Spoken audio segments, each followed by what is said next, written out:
हे नवे नाकेदार दोन गायी अशा पद्धतीने बसल्या की ह्यांनी पूर्ण रोड अडवला। म्हणजे दुचाकी वाहन जाऊ शकते, पण चार चाकी वाहन मात्र जाणं शक्य नाही। अशा अनेक गायी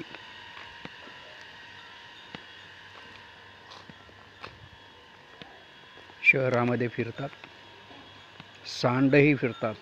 सांड तर इतके आहेत की फक्त एवढंच की ते आक्रमक नाहीत, पण ही गाय पहा, ह्या गाईला म्होरका आहे, गळ्यात घंटी आहे। याचा अर्थ ह्या कोणाच्या तरी मालकीच्या पण मोकाट सोडलेल्या गायी। अन्यथा इथे देवाला सोडलेल्या, यांना देवगाई म्हणतात, अशा गायींचे कळपही फार मोठ्या प्रमाणात आहेत।